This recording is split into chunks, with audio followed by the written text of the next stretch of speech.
The heat still lingered in apartment 2B when Jane Merritt vanished from the Pine Hills neighborhood in Albany, New York, population 31,000. Saturday night settled in, with a heavy hushed air that seemed caught between the rows of old brick buildings. At 9:13 p.m., Jane's neighbor, Mrs. Lillian Moore, looked out her kitchen window and saw the 26-year-old office worker walk down the narrow passageway between the two buildings, keys still swinging, catching the steel glint under the hallway light. Jane was carrying down a roll of documents she'd borrowed the afternoon before, the roll of paper tied with a navy blue ribbon that Mrs. Moore had kept in her drawer for years. The older woman watched Jane's figure fade into the darkness between the parking spaces, the light blue t-shirt she wore the last streak of color, swallowed by the thick summer night. What happened in the 43 minutes that followed would haunt Albany for a quarter of a century. Before we dive deeper into the story, don't forget to subscribe to the channel and hit the bell so you don't miss the latest cases. The summer night fell over Pine Hills with a thick, hot layer of air, the kind of weather that makes you want to open the windows to let the heat out, yet you're afraid it'll only pull more stifling humidity in from outside. The rows of trees along Western Avenue stood frozen in the dark, only the pale yellow streetlights spilling down onto the shimmering asphalt, giving the half-awake, half-dreaming feel of a neighborhood already sunk into prolonged silence. In that quiet space, 26-year-old Jane Merritt stepped out of apartment 2B with the look of someone hurrying to take care of a small errand. She wore light-colored jeans, a pale blue t-shirt, hair tied neatly at the nape of her neck, as if she didn't plan to go far. Her movements were a little rushed, but not exactly panicked.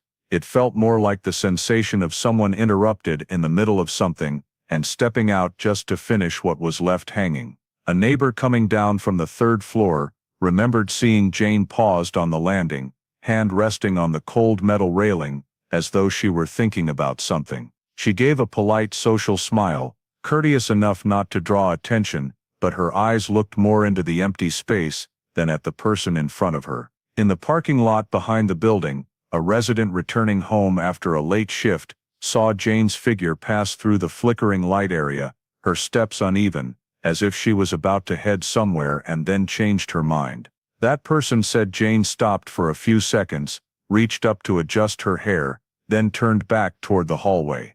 No one saw her talking to anyone, and there was no unusual noise in the area at that hour. Back in front of apartment 2B, the door wasn't fully closed, it was only pulled to, just enough for a sliver of light to spill into the hallway. The living room light was still on, shining onto Jane's work coat hanging in its usual spot. Her shoes were neatly placed in the corner, the purse she normally carried when leaving the house sat undisturbed on the couch. Those small details made the room feel as though the owner had only stepped out for a few minutes. Jane had an appointment scheduled that evening. The person waiting for her began to feel uneasy as time passed without any contact. The landline rang several times, but no one picked up. When Jane's family tried calling a few more times with no answer, the worry started to spread, from thinking she was just busy to the feeling that something wasn't right. They decided to go to the apartment to check. Knocking echoed in the quiet hallway under the motionless dim light. No footsteps, no sound from inside.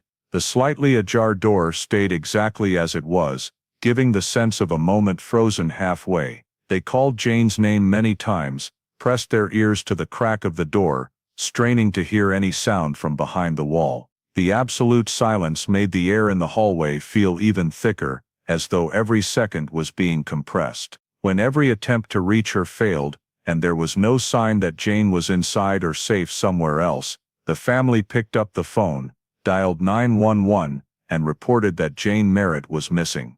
When the 911 call was transferred to dispatch, 2 officers from the Albany Police Department were dispatched to the Pine Hills area. The patrol car pulled up in front of the apartment building, under the dim, lingering heat of the streetlights, leaving behind the faint hum of the engine and the rising tension from the family waiting on the stoop. They explained that Jane hadn't opened the door. The lights were still on, but the apartment was completely silent. The officers took down the information and proceeded to the second-floor hallway, where the smell of old paint and the afternoon's trapped heat made the space feel even more stifling. The door to apartment 2B was still slightly ajar, with no scratches on the lock or any sign of forced entry. One of the officers pushed the door open with his fingertips to avoid disturbing potential evidence, calling Jane's name while sweeping his flashlight across the living room. The beam cut through tiny floating dust particles and settled on the pale wall and the neatly hung coat. Inside, everything remained frozen in the state of an interrupted evening. A glass of water still on the table, a book open halfway on the couch, the air conditioner off, but the window cracked open, letting the heat drift in. No suitcase had been pulled out, no purse left in the usual spot for trips, no signs of preparation to leave. The absence of a wallet or cell phone wasn't unusual since Jane still primarily used her landline, but the complete lack of any personal items normally carried when going out caught the officers' attention. They checked the kitchen, bathroom, bedroom, and even the spaces behind the large closet doors. Everywhere was quiet, no unfamiliar footprints, no scattered items. One officer noted that daily activities appeared interrupted rather than packed up for departure. The other officer asked the family about the last time they had spoken to Jane. The answer aligned with what the neighbors had reported. A soft noise in the hallway, the door left ajar, lights still on. Based on the time gap between when the family called Jane and when they arrived at her door, police began to recognize a significant gap. No one could say exactly when Jane left the apartment, whether she went down the stairs again, or back to the parking lot, or if anyone had seen her with another person. What the building offered were only disjointed fragments of an unfinished evening, a quick glance, a distracted walk, a partially open door, nothing sufficient for any conclusion. One officer went door to door in the adjacent units to collect statements. A woman upstairs said she heard quick footsteps right after full dark, but couldn't tell whose they were. A student on the first floor said he saw Jane pass through the parking area, but didn't know which direction she went afterward. These accounts, like scattered pieces of glass, prevented police from mapping Jane's final movements. They documented everything, adding to the report a phrase they used very sparingly: time of last sighting. The phrase wasn't meant to imply anything grave. It simply described the fact accurately. No witnesses, no camera footage, no physical evidence, pinpointing the exact moment Jane left the safety of her apartment. To ensure they hadn't overlooked the possibility of Jane moving within the immediate vicinity, police decided to conduct a small-scale search around nearby streets. They walked through the parking lot, swept flashlights along tree-lined paths, and checked the rear courtyards of adjacent buildings. Old bulbs flickered on top of the parking structure, casting faint reflections on the cars, and giving the search area an almost dreamlike quality. Every shadow was illuminated, every unusual object noted, but nothing suggested a complete explanation. When the search team returned to the second-floor hallway, the silence there remained the same one Jane's family had faced earlier. The officers gathered their initial notes and briefly told the family they would continue collecting more information. They offered no assumptions, neither ruled out nor confirmed any possibility, because the available data wasn't sufficient to expand in any specific direction. The door to apartment 2B was closed after police applied temporary evidence tape, preserving the state of the night Jane walked out and didn't return. In the pale yellow light spilling from the hallway, the family stood in silence, while the investigative team began reorganizing the fragments of information they had just collected to prepare for the search for Jane Merritt.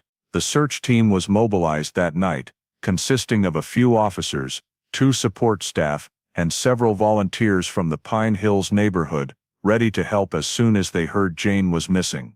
The neighborhood map was spread out right on the hood of the patrol car, with the streets around the apartment marked over in marker to outline an appropriate radius. The selected area included 2 to 3 blocks surrounding Jane's building, where there were many narrow pedestrian paths running between the blocks, shortcuts connecting from the apartment complex to the rear parking lot, and the narrow road leading toward an empty soccer field. The officers split into groups. One group headed north through the old row of buildings with red brick facades, the other fanned out toward the small nearby park. Each group carried flashlights, radios, gloves, and evidence bags in case they found anything noteworthy.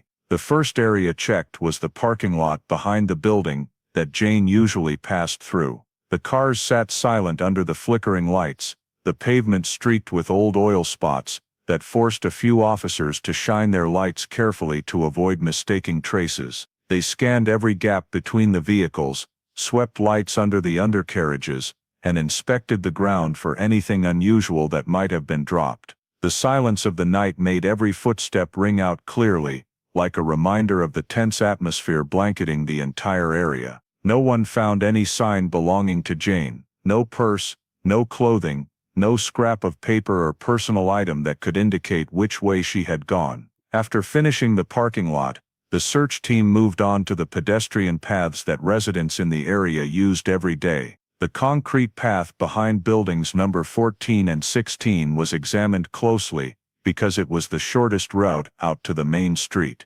Flashlights swept over low bushes, over old iron fences with peeling paint, over small steps leading up to ground floor apartments. Still, all they found was dry leaves, a few pieces of trash of unknown origin, and footprints from many people who lived in the area. No details suggested Jane's presence there that night. Checks of the adjacent apartment complexes were also carried out. Metal trash bins had their lids opened, and bags inspected one by one. Rear hallways were lit up and examined.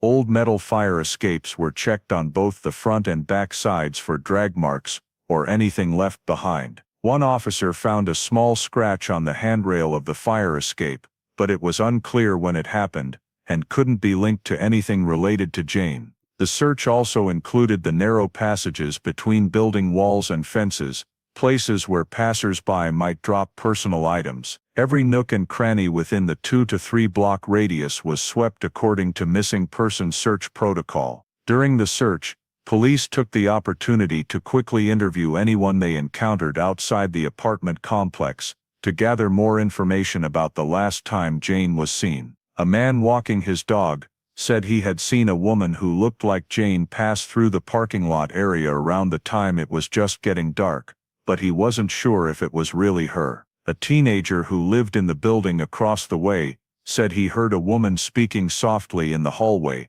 but couldn't make out what was said. These scattered statements forced the search team to carefully note down every detail, no matter how small, because anything could become a piece of the puzzle to narrow down the window of Jane's disappearance. One witness in particular drew attention, a middle-aged woman who lived a few apartments away. When asked, she said she had seen Jane standing next to someone at the end of the hallway, while she was taking out the trash around early evening. She only saw a taller figure than Jane, standing slightly angled, but couldn't see the face clearly, and didn't hear any of the conversation. The only thing she remembered was the feeling that the two people were standing quite close together, but she couldn't tell if they knew each other, or were just coincidentally in the same area. This account prompted the officers to mark an additional time point on their working map, but the information remained vague, and needed cross-checking with other statements. After completing multiple sweeps of the Pine Hills area, the results were 0 traces. No dropped items, no scrap of fabric, no phone, no papers, no belongings at all, indicating which direction Jane had gone. The complete disappearance without leaving a single specific sign made the investigation team begin to realize just how unusual the case was. Jane had left the apartment without taking any of the personal items she always carried with her, and no one had seen her go far enough to leave the area. This caused the pace of the search to intensify, as police started considering the possibility of outside interference, even though there was no evidence to prove it yet. When the search team gathered up the map, notes and compiled quick reports from the groups, the emptiness of the neighborhood in the late night made Jane's disappearance even harder to comprehend. The footsteps that had gone back and forth through the hallways still led to no clues, and the pale yellow streetlights on the quiet streets only highlighted the empty space where she should have been present. The search around the Pine Hills area concluded without any clear results, but the search team did not stop at the initial perimeter. After compiling the routes Jane typically used in her daily routine, police decided to expand the radius southeast of Albany, an area with many roads connecting to office buildings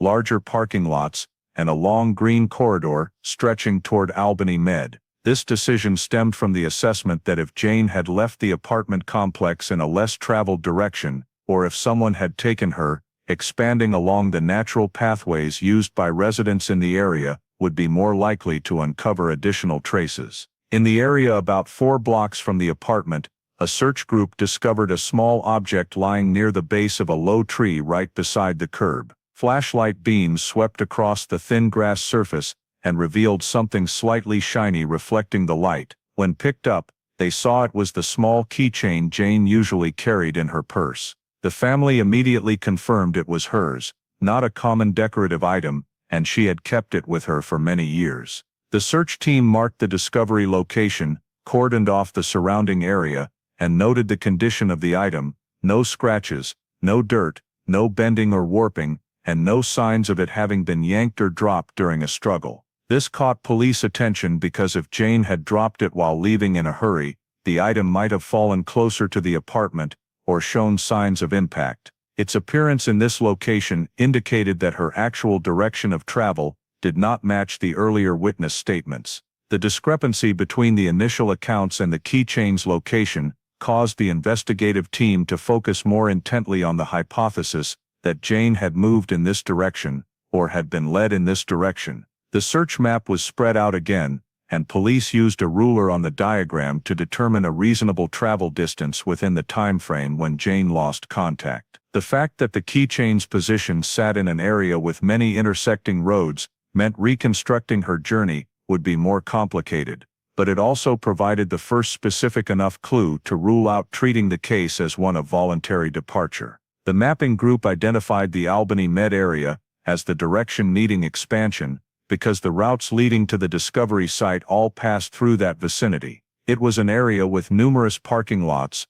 walkways between building blocks, and many spots where an item could easily be left unnoticed at night. They marked entrances, narrow courtyards, low shrubbery strips, and points often obscured by uneven streetlight coverage. This allowed the search team to reorganize groups by building rows to ensure no location was overlooked. While sweeping the area around the keychain's position, a middle-aged man living nearby stated that he had seen another man standing near this spot early in the evening. He described the person as standing away from the streetlight pole in a dimly lit area, taller than average build, wearing a dark coat, not speaking to anyone, and leaving rather quickly. When asked for more details about the face or specific features, he said he couldn't recall due to the darkness and distance. This statement did not lead to any immediate conclusions, but was sufficient to add to the chain of missing information about who was present around the time Jane disappeared. Although no connection could yet be confirmed, police noted it and planned to cross-reference with any other reports containing similar descriptions. The area surrounding the item's discovery site was rechecked once more for small traces, scraps of fabric, bits of paper, shoe prints or any other objects left behind. However, every check came up empty. Jane's item was the only thing present there, lying alone amid the grass and tree roots. The item's pristine condition forced police to consider the possibility that it had been placed down rather than dropped. If it had fallen accidentally, there would typically be signs of deflection or soiling. Its clean, unbent, unscratched state led to a hypothesis that someone may have set it down during the process of moving Jane, perhaps intentionally, or simply because it snagged while pulling at a sleeve or purse strap. This hypothesis was not made public, but was recorded in internal reports for further analysis. Although no additional traces were found, the appearance of the item in an area far from the apartment completely changed how the search forces viewed the case. There was no longer any reason to believe Jane had left home of her own volition when the route and timing of her disappearance did not align with any of her familiar activities. The discovered item had become the first fixed point in the vast space of Albany, opening up the possibility that she had been taken in this direction. All analysis still fell short of a conclusion, but the specificity of this clue compelled police to prepare for an investigative path that no longer stayed within the bounds of Jane Merritt's ordinary daily life. The notes collected from the area where the keychain was found forced the police to broaden their approach, not just around the location where the item was discovered, but also into elements of Jane's daily life. To understand why she appeared in different places that evening, or why her belongings ended up in that area, they needed to look at the most recent plans she had mentioned. Jane's work schedule was obtained from her workplace, a small office in downtown Albany. Co-workers provided information that she didn't have any important meetings, and wasn't under any professional pressure that week. Her job was stable, with no recorded conflicts or dissatisfaction. She had mentioned an upcoming weekend trip with her family, but she hadn't started packing yet. The lack of any signs of packing in the apartment led police to note that the likelihood of her leaving voluntarily was very low. Police continued to expand their inquiry into her personal plans in the days leading up to the disappearance. They checked Jane's calendar, noting the appointments she had kept during the week and the ones that hadn't happened yet. Some notes about meeting friends, having lunch with coworkers, and jogging around the Pine Hills area were all familiar activities that didn't suggest any stress. On the landline, the call log showed a long conversation with family that afternoon, plus a few minor calls related to work. There was no indication of arguments or tension over the phone. Emails on Jane's computer were also examined. There was one unfinished email about organizing documents for the following week, with nothing unusual in the content. The fact that she left the email open and unsent further reinforced the initial picture. Jane had not planned to leave the house for a long time or abruptly. After covering the basics of her daily life, police moved on to analyzing Jane's circle of relationships. Co-workers at the office described her as polite, easygoing, and conflict-free. Several of her friends confirmed that they hadn't seen Jane dealing with any serious personal issues recently. She had no debts, no romantic conflicts, and no disputes with anyone in her regular friend group. One close friend recounted that Jane had recently wanted to take an evening class at SUNY Albany, and had visited the campus a few times to check out trial sessions. When pressed for more details on timing, this friend said Jane had mentioned a meeting that made her not very comfortable, but Jane didn't explain further. Police decided to go to the SUNY Albany campus to verify that information. A staff member in the student support department recalled meeting Jane one afternoon and seeing her talking to a man the staff member had never seen before. Jane was standing slightly angled, keeping a certain distance from him. The man was described as tall, thin, wearing a dark coat, and speaking very little. The staff member couldn't hear the content of their exchange clearly, but Jane's facial expression was described as uncomfortable. When asked for more, the staff member couldn't provide any other details such as a name or clear identification because the man left quickly. Police recorded this as the first noteworthy event that differed from the information gathered earlier. After compiling the statements within her social circle, police began questioning the possibility that Jane had been followed for some period before she vanished. One friend who used to jog with her in Washington Park said that about a week before the disappearance, Jane mentioned feeling like someone was following her for a short stretch in the western part of the park. She wasn't sure if it was real or just because the park seemed darker than usual at that time. Jane didn't bring it up again with anyone else, and her friend thought it was just a fleeting feeling. Nevertheless, police still entered it into the file, because a victim's sense of unease before a disappearance can sometimes carry important suggestive value. A few relationships considered to have minor conflicts were also added to the list for review. One coworker who had clashed with Jane over a project was interviewed, but that person had solid alibis. An acquaintance who had argued with Jane during a book club meeting was also verified,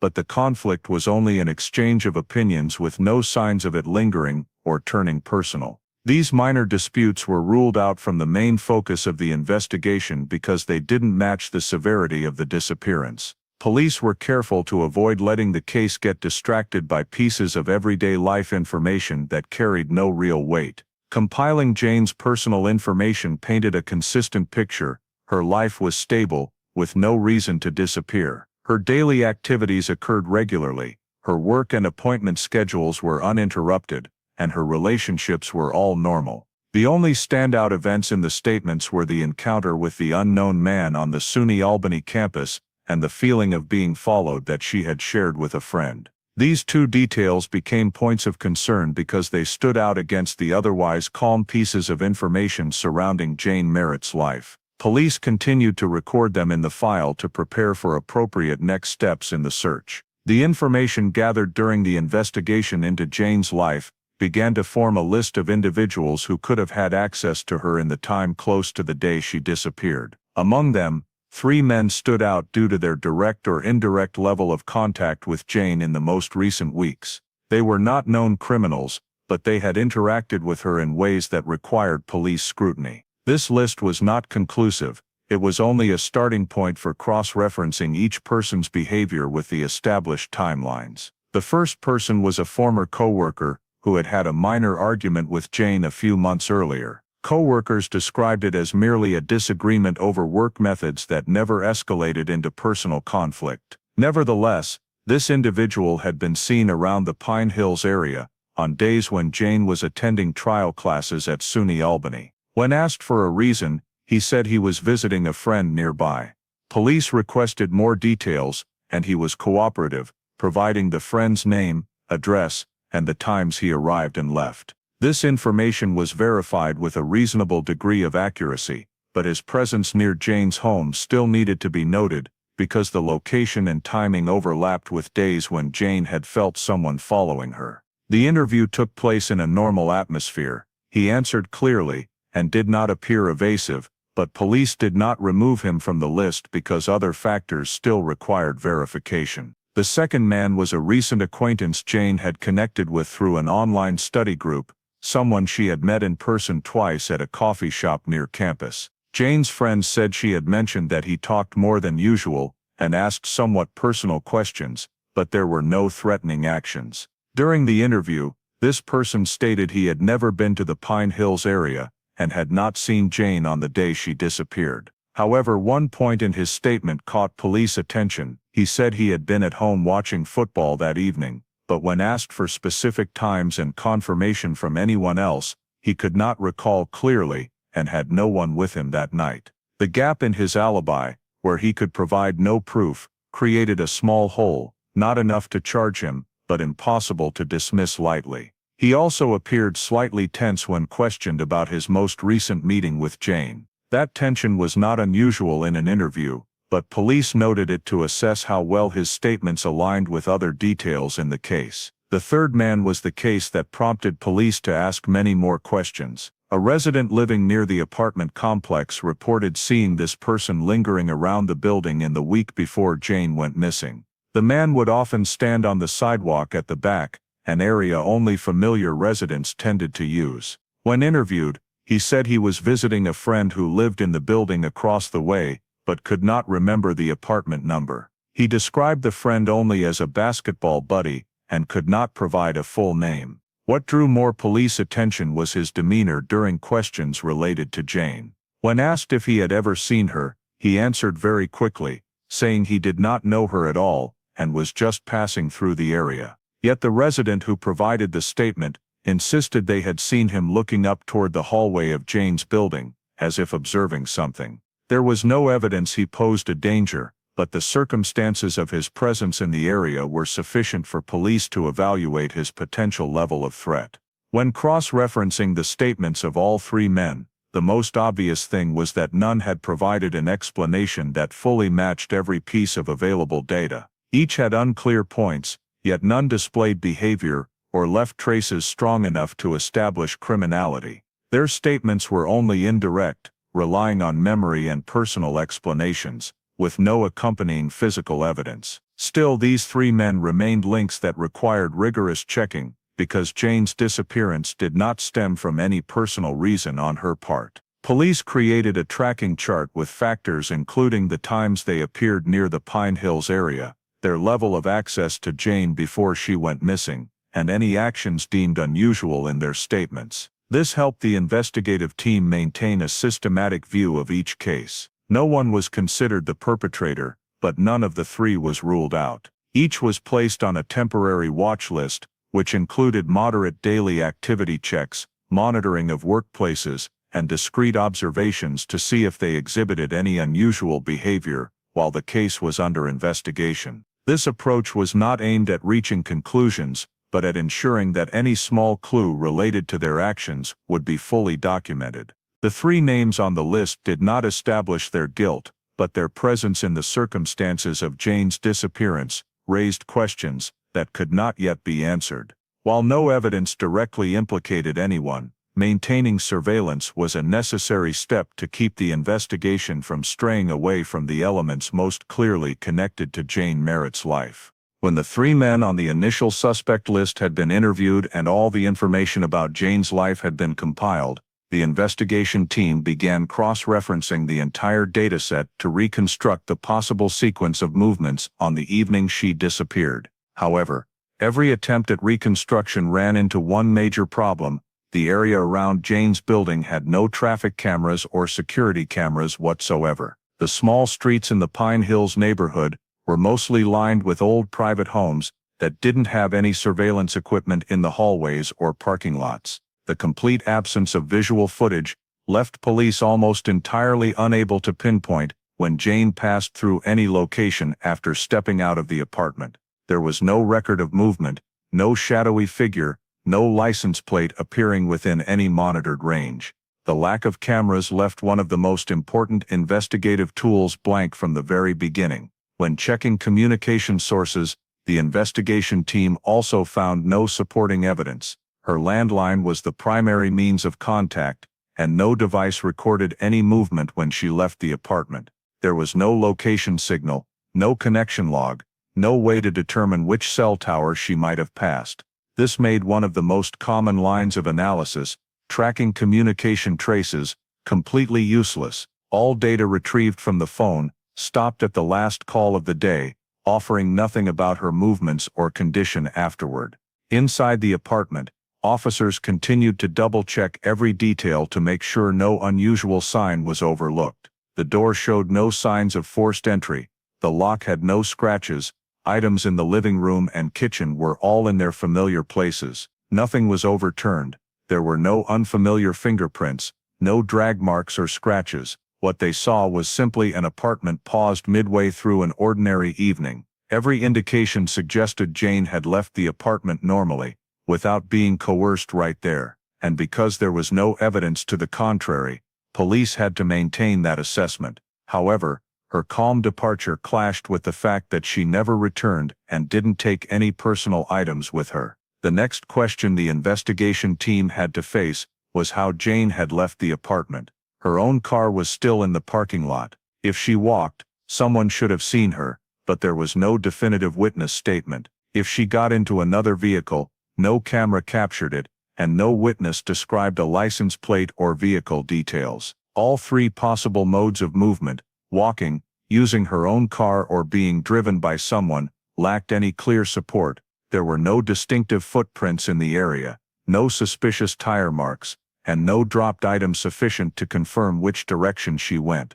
The clues gathered from witness statements only made the situation more complicated. Some people said they saw Jane walking alone, others said they saw her standing next to a tall figure. The person who saw her in the parking lot described her walking hurriedly, but with no one beside her. Another witness claimed someone was standing with her in the hallway. The pieces of information didn't align enough to lean toward any specific direction. Each account could be accurate within the observer's own view, but when pieced together, they didn't form a coherent sequence of events. The keychain found in southeast Albany added even more difficulty. That location didn't match the direction most neighbors said Jane usually walked. If she really went that way, someone should have seen her, but no statement confirmed it. If the keychain was dropped by someone else carrying it, evidence was still needed to establish that.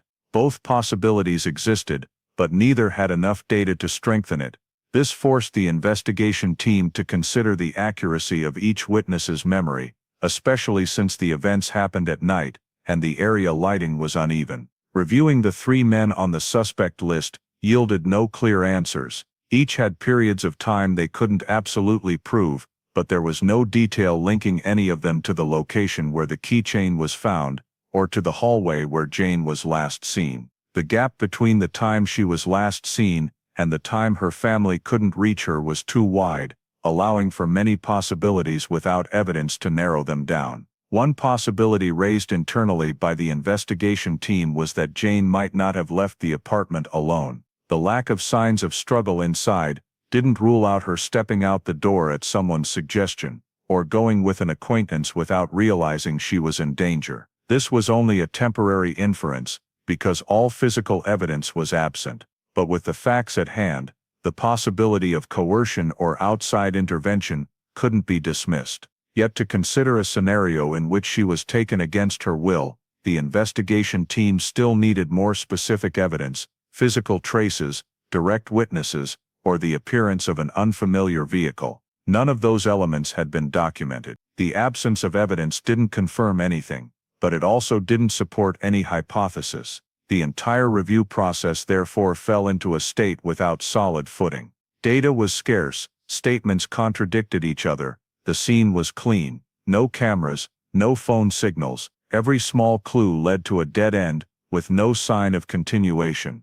The silence of the neighborhood on the night Jane vanished perfectly mirrored the state of the investigation. Many open directions, but none that could advance very far. After many months of searching, compiling statements and scrutinizing every small detail within the vicinity of Jane's apartment complex, the investigative team still could not find a strong enough anchor to pivot to a new direction. Efforts to piece together the disjointed timelines into a coherent sequence yielded no results. The location of the keychain did not lead to a second piece of evidence, witness statements did not align with one another, and the three men under consideration had no physical links to her disappearance. Every possibility regarding Jane's movements after leaving the apartment stalled at the level of speculation. As the time stretched on without any new details emerging, the investigation gradually lost its momentum. The officers originally assigned to the case were reassigned to more urgent matters,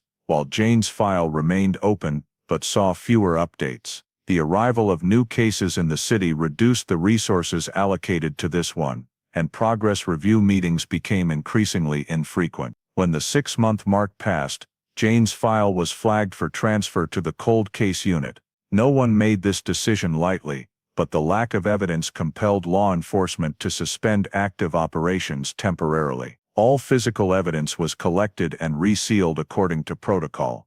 The keychain, scene photographs, search maps, fiber samples and soil samples gathered from the area around Jane's residence. These items were not sufficient for processing with current techniques, but were packaged in the best possible condition for storage and potential reanalysis with future technology. The sealed boxes were coded and carefully labeled, so that even after many years, the file's structure would remain intact. In addition to the physical evidence, a large volume of witness reports was also preserved, but could not be used to expand the investigation. Accounts of a tall figure, someone appearing in the hallway, someone standing near Jane in the parking lot, all lacked sufficiently specific descriptions. No one remembered a clear face, no one identified a gesture, no one pointed to a distinguishing feature. The vagueness of those observations made verifying the identity of any mysterious figure unfeasible. Police compiled these statements into a separate list,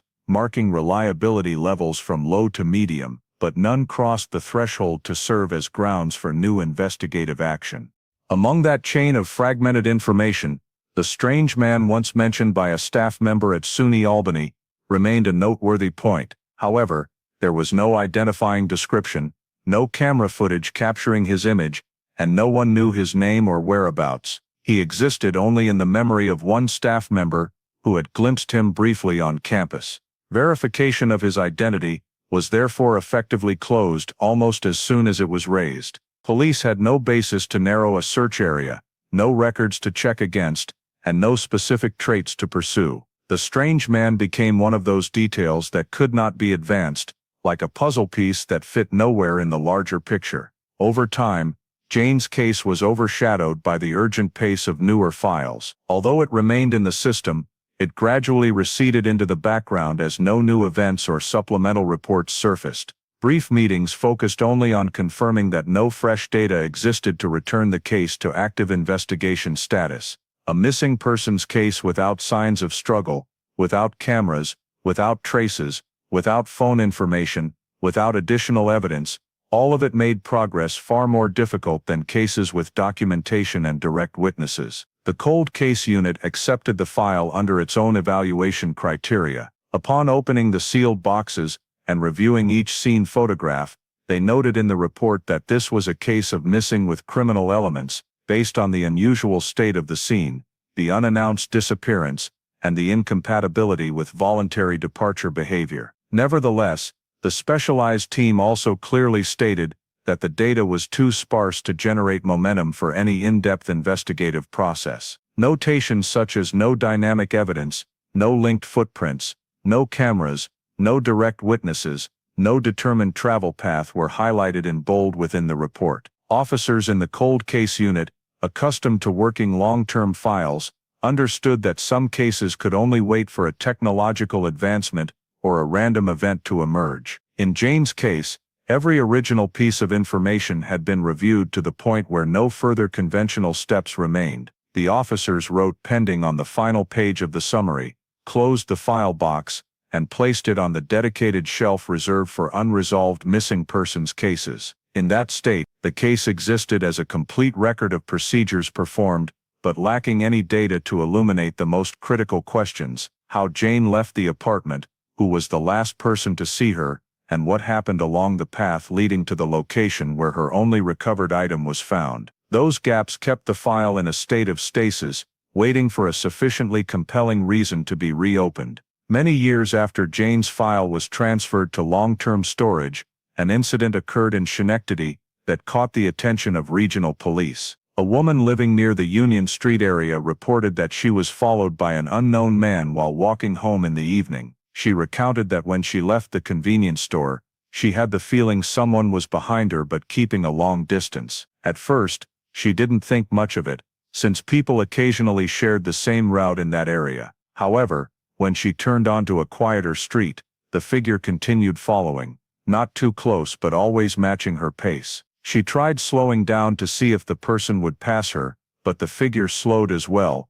never leaving her line of sight. When she sped up, he sped up too. The feeling of being tailed became so clear that she quickly cut through the parking lot of a closed store to create distance. At that point, she turned back and saw the man stop, standing right under the dim glow of a streetlight, no longer moving but still directing his gaze straight toward her. When describing him to police, she said he was taller than average, thin build, shoulders slightly hunched forward. The dark coat made his face hard to see clearly, but what she remembered most was his eyes. They showed no anger or excitement, just empty, emotionless, the kind of look that wasn't fixed on a person but on some meaningless point beyond. She described him as speaking very little. In fact, she only heard one single sentence when he came a bit closer at the beginning, a low mumbled phrase that was unclear with a hoarse, very quiet voice. When she hurried toward a residential area, turned on her phone, and pretended to call someone, the man stopped approaching. He stood still for a few seconds, then turned and walked away. She watched him turn onto a parallel street, heading toward a small parking lot. There, she saw him open the door of a dark green pickup truck, two-door cab, open bed with no cover. As the truck left the neighborhood, she tried to memorize the details because the color and shape of the vehicle stood out quite clearly at night. The details about the dark green pickup caught the attention of the Schenectady officers because this report rarely matched typical stalking cases. They asked for more about the license plate, but she couldn't see it clearly. When asked to describe the sound of the vehicle, she said the engine was quite loud, not the kind you'd hear from a new car. The exhaust smoke had a heavy smell, like a vehicle that had been used for a long time. Having a clear description of the vehicle led police to note this case with a higher level of importance than ordinary neighborhood stalking incidents. When the report was reviewed more closely, one Schenectady officer noticed that the man's behavior bore similarities to notes in the missing persons file of Jane Merritt that he had reviewed during an interagency meeting. Although Jane's case had long been closed in the cold case unit, the description of a tall, thin, silent figure who tended to stand in dimly lit areas had appeared in witness statements from Pine Hills many years earlier. No one could confirm the two events were connected, but the similarities were significant enough that Schenectady decided to forward the report to Albany PD for reference. Upon receiving the file, Albany PD re-examined the witness description from the Schenectady case. The points that made them pause were the consistent distance-following behavior, the expressionless stare, and the fact that the man left in a dark green pickup truck. Although no witness in Jane's disappearance had seen her enter a vehicle, one statement previously recorded in Pine Hills mentioned someone seeing her standing with a tall figure in the hallway. There was no perfect overlap between the two incidents, but when irrelevant factors were set aside, the following behavior and the man's appearance in the newer case became something worth noticing. Even so, the investigation team could not link the two cases based solely on description. There was no DNA evidence, no item belonging to Jane found in Schenectady, and no physical evidence tied to the pickup truck. Identifying the man became difficult because the victim didn't remember the license plate, and the route he took had no cameras that captured the vehicle leaving the area. The investigation team could only record the color and model of the truck, but in reality, the number of dark green pickup trucks in the region was far from small, making it nearly impossible to narrow the search. However, the Schenectady incident changed the way Albany PD viewed Jane's file. The addition of another report describing similar following behavior led them to ask themselves whether Jane's disappearance might truly have been an isolated event. A tall, thin, very quiet man appearing in various locations in the evening, standing and watching women from a distance, leaving in a green pickup truck. This chain of descriptions made the officers feel the need to consider the possibility of a recurring pattern of behavior, rather than a random occurrence. Although there was no basis to reopen the file or formally connect the two events, the Schenectady case planted a quiet doubt within the investigation team. A doubt that somewhere among the fragmented pieces of Jane Merritt's file, there might be a sign that had not been properly recognized, and that her disappearance might not have been a solitary case. After the stalking case in Schenectady was transferred to Albany PD for review, the cold case unit decided to go back through the entire file on Jane to cross-reference it with the descriptions that came up in the new case. The sealed boxes containing evidence, interview reports, and scene notes were pulled out of storage and reorganized in sequence.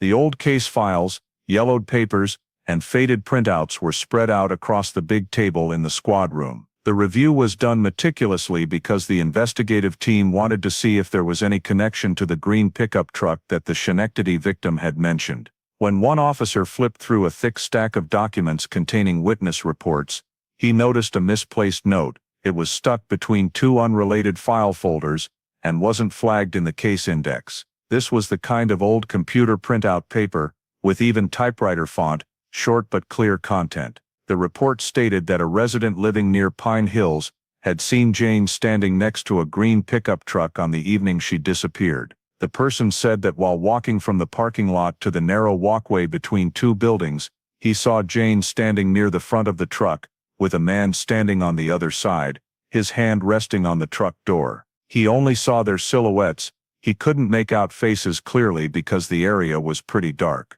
The report immediately caught attention because it matched the vehicle description in the Schenectady case. Upon closer reading, the team noted that the witness had specifically identified the truck's color as dark green, a two-door cab pickup, not a common model in the neighborhood at that time. This made the coincidence stand out even more. The most puzzling part was that this report was never mentioned in the official investigation file for Jane's case. There was no detail in any of the old logs showing that any officer had referenced or acted on that report in previous investigative steps. When they checked the records management system again, the cold case unit discovered that this report had been misfiled into a separate drawer for unclassified documents. A sorting error during the time materials were collected meant the report was never added to the list of key statements. Because it wasn't entered into the retrieval system, it sat untouched in storage for years. This is a rare but not unheard of situation in the manual archiving processes of older file rooms. Even though the specific reason the report was overlooked couldn't be determined,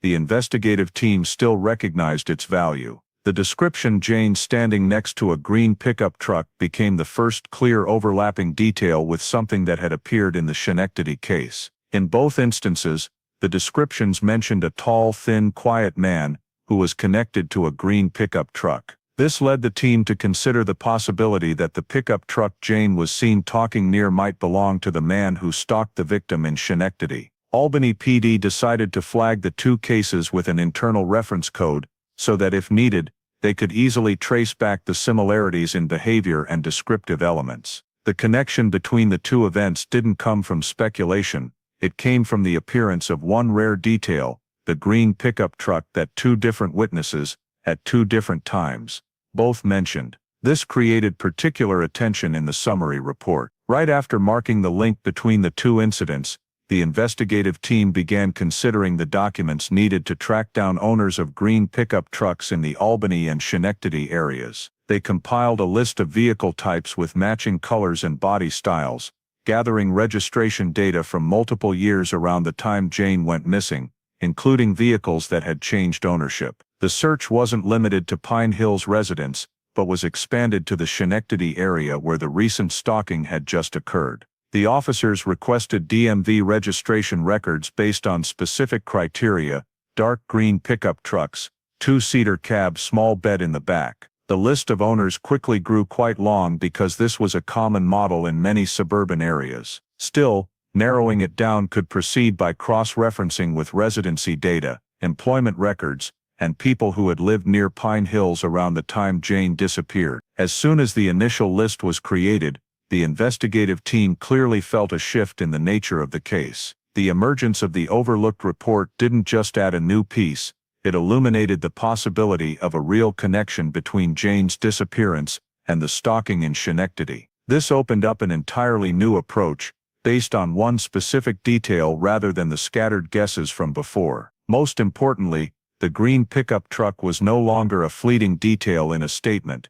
It became the central focus for re-examining the movements of an unidentified man, who may have been near Jane on the evening she vanished. New notes were added to the cold case report. The officers marked the location where the keychain was found, and the spot where the witness saw the green pickup truck, then compared them to the map of the Schenectady area where the woman was followed. These 3 points formed a geographic triangle that could potentially indicate the movement of one individual or vehicle. Nothing guaranteed the accuracy of the assumption, but the linkage through matching descriptive elements convinced the team to look much more closely. The once forgotten report was now placed at the front of the file, marked with red notes to highlight its importance. The cold case unit began reorganizing the relevant documents to prepare for the process of tracking down owners of green pickup trucks in the Albany and Schenectady areas, in order to identify anyone who might have been near Jane on the night she disappeared. While Albany PD was focusing on the list of owners of dark green pickup trucks in the Albany-Schenectady area,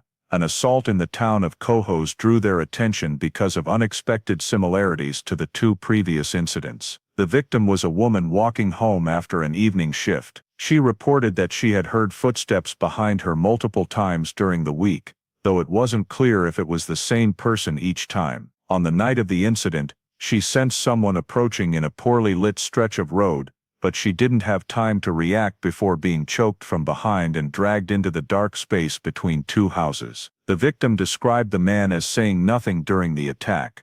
He only used force to restrain her, not allowing her to turn her face toward him. He held her arms in a position where she couldn't break free, as though he had performed the action many times before. That sense of control made her say he didn't appear rushed or flustered.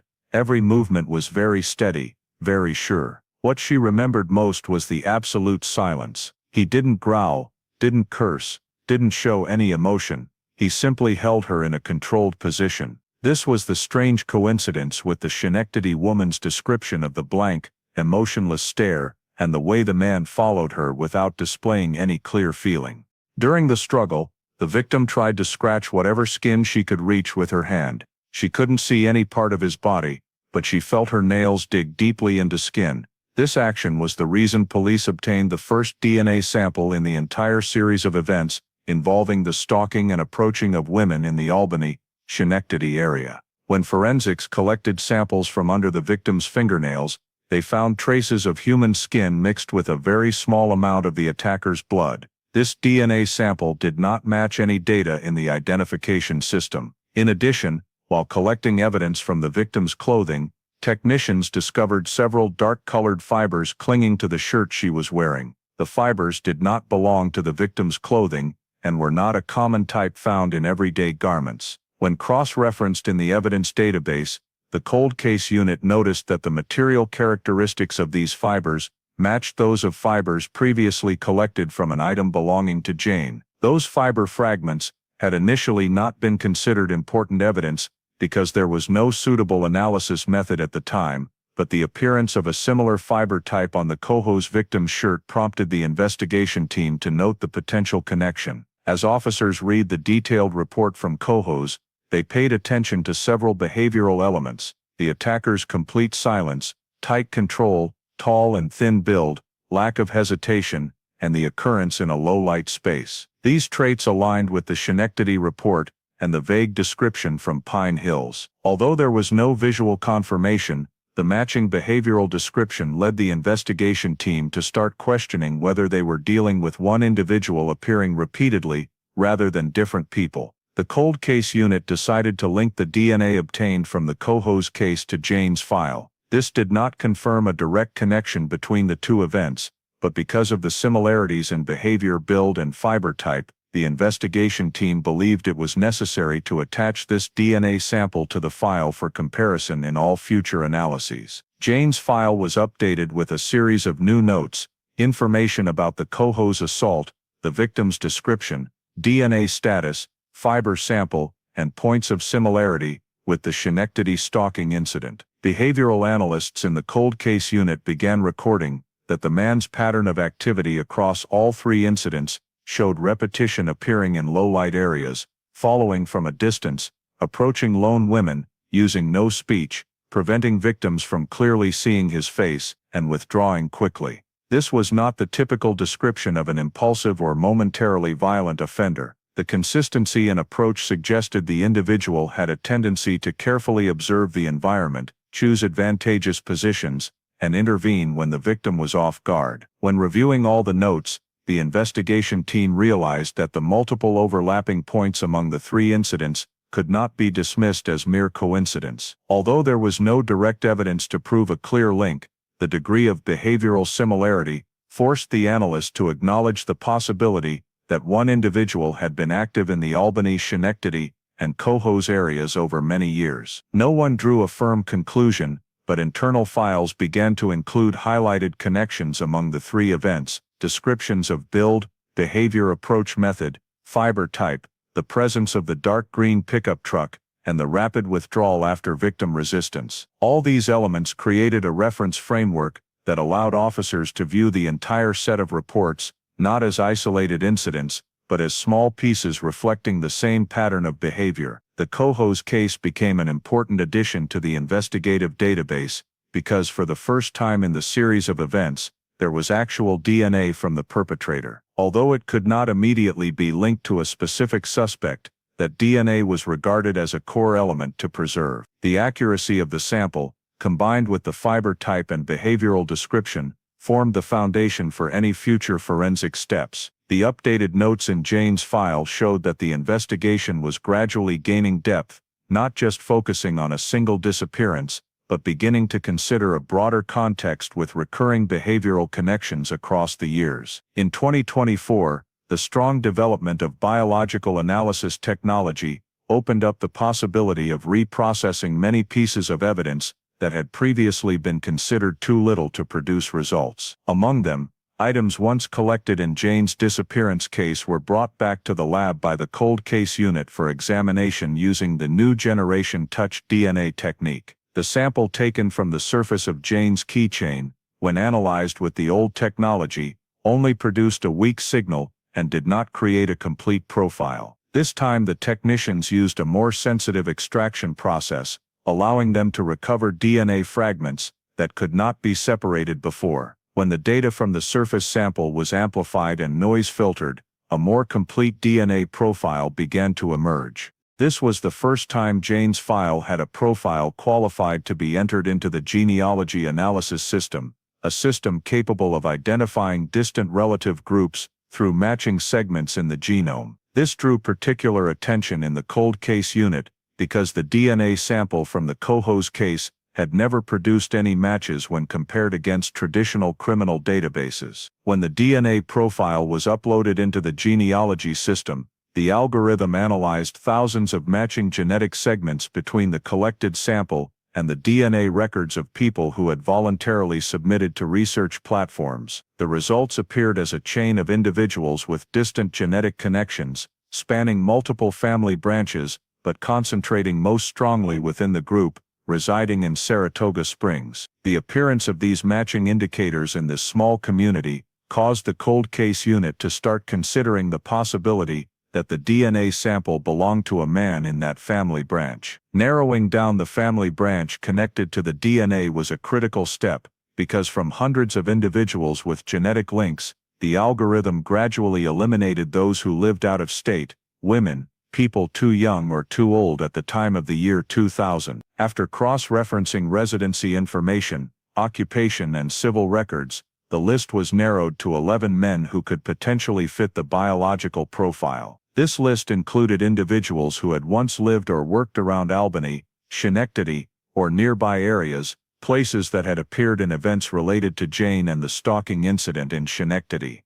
This was the first time in 24 years since Jane disappeared that her file had an investigative lead based on scientific data rather than solely on witness statements. The cold case file recorded a clear change, no longer scattered pieces of information, but now a limited chain of 11 individuals who needed detailed analysis regarding geographic location, travel history, and behavior around the year 2000. The analysis of each man was conducted according to multiple criteria. The cold case unit created a comparison table of residency periods, work histories, and the likelihood of being near Pine Hills or Schenectady at the times of the key events. Each person was checked to see if they had registered a green pickup truck or had ever owned a similar vehicle. Some people on the list had lived in Saratoga Springs for many years, and there was no evidence they had ever traveled toward Albany during that period, so they were placed in the low probability group. The remaining individuals received much more attention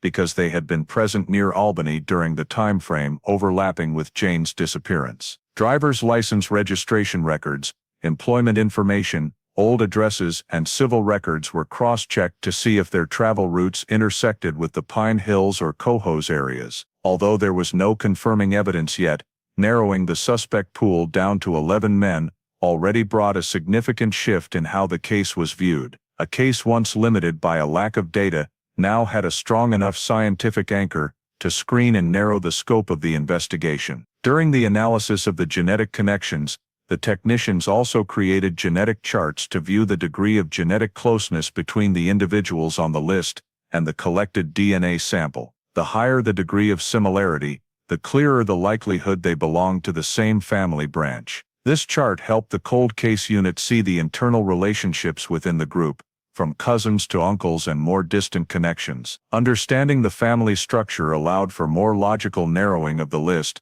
because many in that branch had never left Saratoga Springs or lived in remote rural areas, with no reason to appear near Albany during the period Jane disappeared. When the investigative team reviewed the area map, they marked the locations where descriptions of a tall, thin, quiet man had appeared, or where signs related to the three incidents had surfaced: Pine Hills, Schenectady, and Cohoes. These areas were placed alongside the list of 11 suspects to create a comparison chart, to see who could have moved within that geographic corridor at the appropriate times. These analytical steps did not produce an immediate conclusion, but they created a much clearer foundation than in the early years of the investigation. Before, every direction relied on mismatched accounts.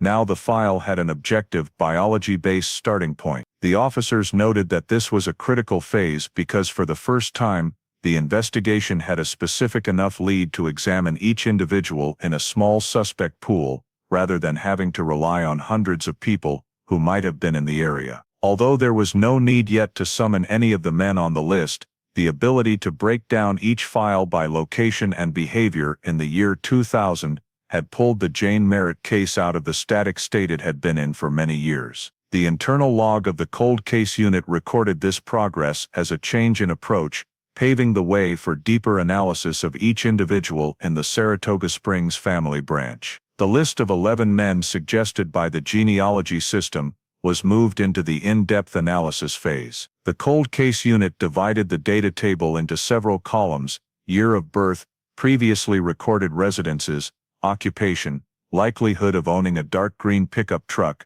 and behavioral characteristics that could be compared to the descriptions in the 3 prior incidents. Creating detailed family trees for each individual helped identify internal family relationships within branches to rule out those who didn't fit in terms of age or geographic location. Those born too late to possibly be connected to the events around 20,000 were eliminated from the initial list. Several others from family branches that lived entirely outside the New York area were also ruled out because there was no indication of travel through Albany during the critical time frame. When the list was narrowed down to about half, the investigation team began a closer examination of each person's occupation and residential history. Those who worked full-time in Saratoga Springs with no record of residence or contact in Albany or Schenectady were placed in the low-risk group. Conversely, those who had been present in areas near the travel corridors connecting the 3 cities were flagged for deeper checks.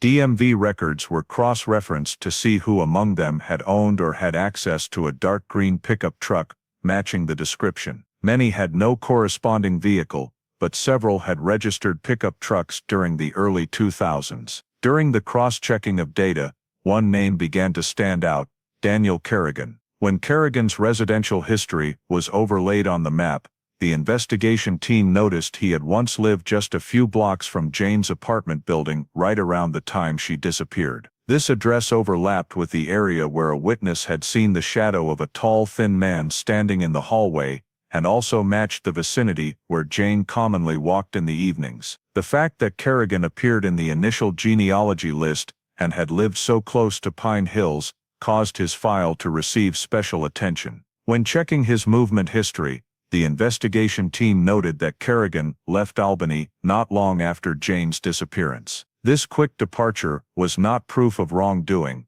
but it was a noteworthy detail when cross-referenced with the absence of any job-related or family change reason to explain such a hasty decision to move. The timing of his relocation fell precisely during the days when police forces intensified searches around the Pine Hills area. This detail moved Kerrigan's file into the high-risk group. Kerrigan's behavioral record was also reviewed. There was no criminal record or arrests, but there were a few minor reports from former neighbors about him getting into altercations in impulsive situations, mostly related to parking disputes or noise complaints. These incidents were not serious enough to result in arrests, but the neighbors' descriptions of Kerrigan becoming easily angered when confronted caught the investigation team's notice. The low level of violence in his civil record didn't prove anything, but it aligned with the coho's victim's description of being restrained with very steady, unflustered force. When all the data was compiled into the analysis table, Kerrigan stood out on multiple points. He was in a family branch with a genetic match. He had lived near where Jane disappeared. He left abruptly right during the most chaotic phase of the search. There were signs of minor conflicts with former neighbors.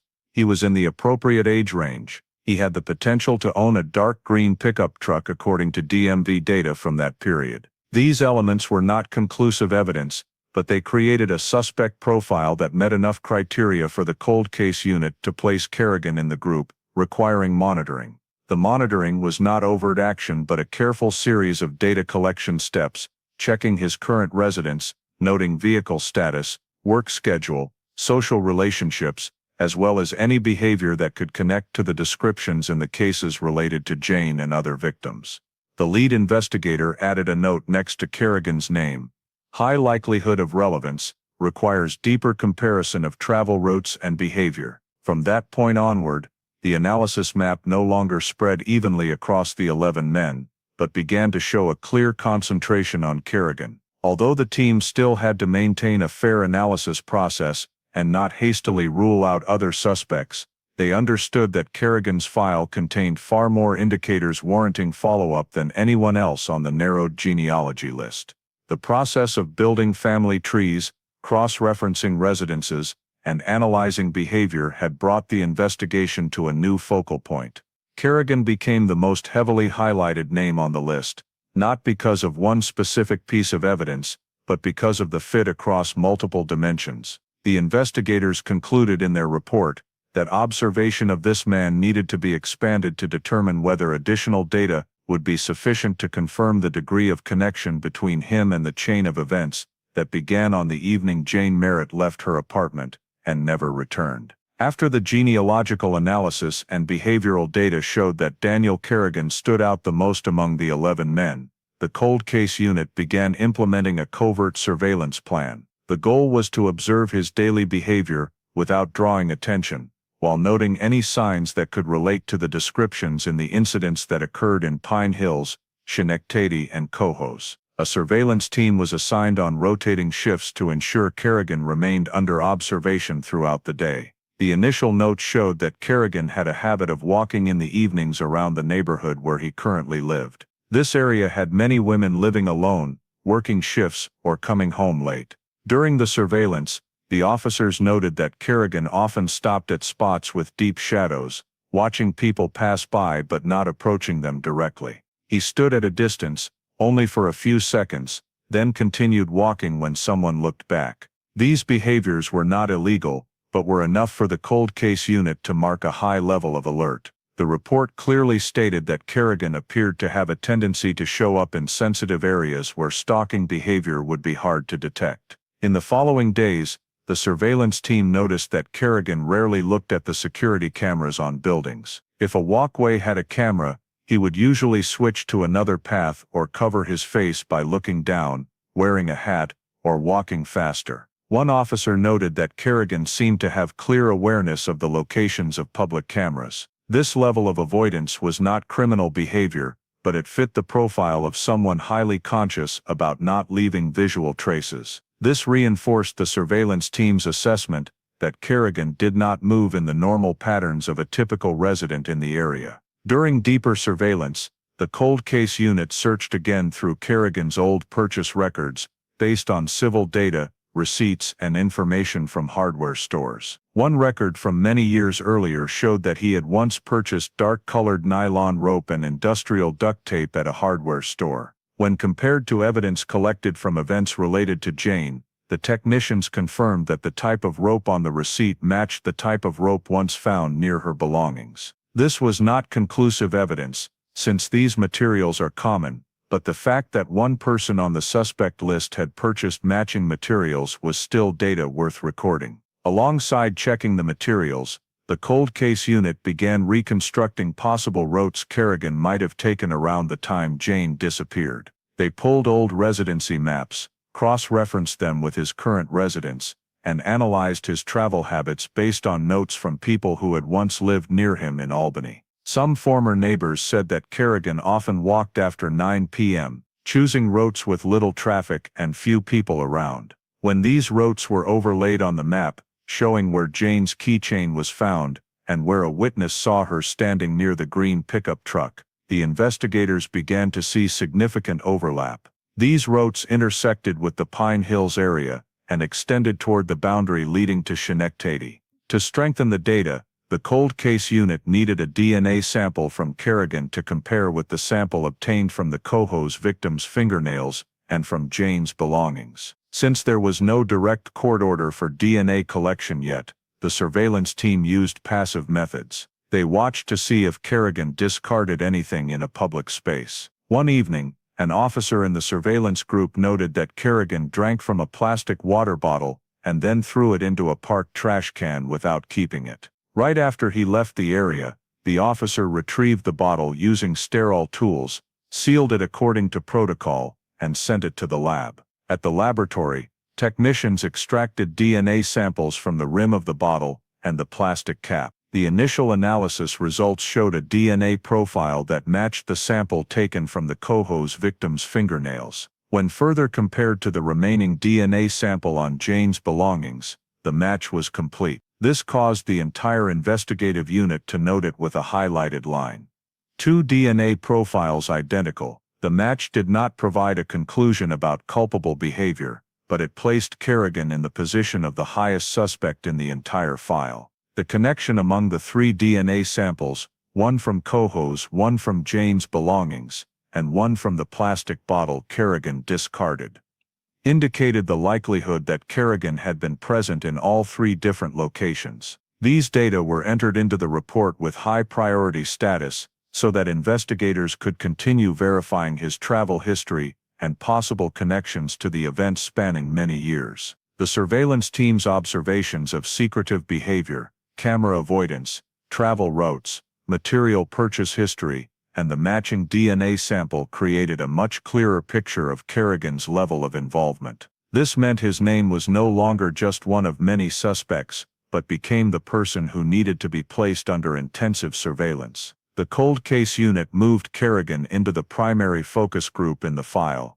After many days of compiling data from surveillance, forensics, and old files, the cold case unit began the process of fully reconstructing the movements on the evening Jane disappeared. The scattered pieces of information were placed on one large board: the location where she was last seen, the time neighbors heard footsteps, the position of the keychain, the description of the tall figure standing in the hallway, and the information that Kerrigan had once lived just a few blocks away. Each piece of information was color-coded differently to avoid confusion between witness statements, physical evidence, and behavioral data. The forensic analysis team used a pre-reconstructed crime scene diagram to determine the most likely direction of Jane's movement after she stepped out of the apartment. They noted that she was seen in the second-floor hallway, then briefly appeared in the parking lot area. This created two main possible paths, one down the front stairs, the other crossing through the rear passageway,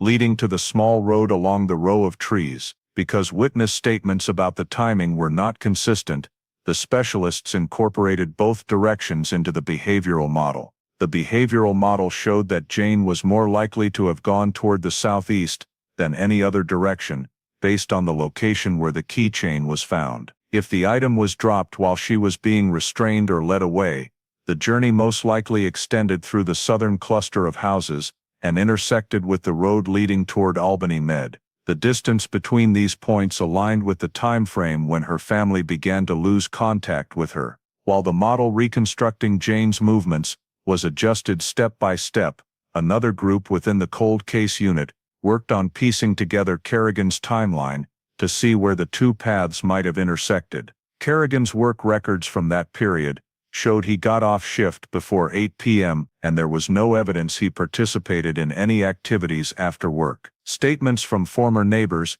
indicated that Kerrigan often went out around 9 p.m. or later, walking around the neighborhood before returning home. When these time markers were placed on the map, the analysis team noticed that Kerrigan's window for leaving the house overlapped with the time Jane left her apartment, according to neighbor descriptions. Based on the old witness descriptions of a tall, thin figure, the investigation team placed Kerrigan's movement icon next to Jane's movement icon. By shifting the time points a few minutes at a time, the paths began to intersect in a narrow area near the rear section of Pine Hills, where lighting was dim and there was no surveillance camera coverage. This became the first area marked as having a possible location for Jane being restrained. From this intersection point, the investigation team analyzed the directions a person with a vehicle like a dark green pickup truck could take under late-night conditions. A criminological map was placed alongside the residential map to identify routes a man wanting to avoid attention would be likely to choose. Roads with low lighting, many empty parking lots, and low traffic volume were highlighted. At this stage, the assumed journey from the Pine Hills area to the border region near Cohoes emerged quite clearly: small roads cutting through residential clusters, side streets leading out, a straight northern route, crossing several narrow roads to the outskirts. When this journey was cross-referenced with yearly data from the Cohoes file, the analysis team identified three particular locations. All three were near secluded terrain, accessible by vehicle, but without cameras or homes looking directly onto them. The first location was a patch of land sandwiched between two rows of vacant houses. The second was a small wooded area next to a trail. The third was a low-lying plot where locals had once dumped old construction materials. All three sites shared common features: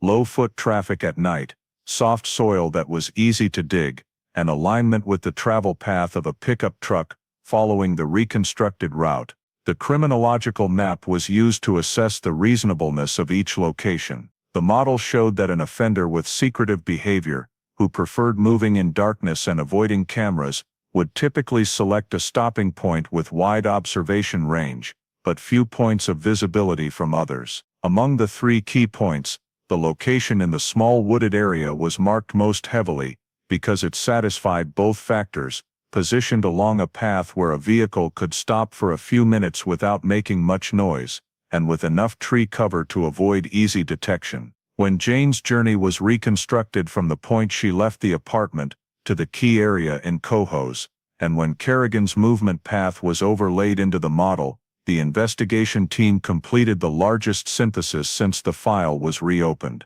The colored lines, time markers, and suspect locations formed a picture with internal logic, allowing them to flag the 3 key sites as targets for on-site examination. The final diagram was placed on the board with red circles drawn around the small wooded area and the 2 other plots. The investigators noted that these were the places that needed direct checking, because their fit with the behavior and travel routes could potentially provide answers to the gaps the Jane Merritt case file had carried for many years. The field team moved into the small wooded area behind the dirt road leading into Cohoes, where the behavioral pattern and criminological map indicated a likely spot for someone to pull over if they wanted to avoid light. The investigators marked each position according to the reconstruction diagram, dividing the area into grids to search every meter of ground. The technical team used geological probes to check soil compaction, looking for points with abnormalities between old undisturbed layers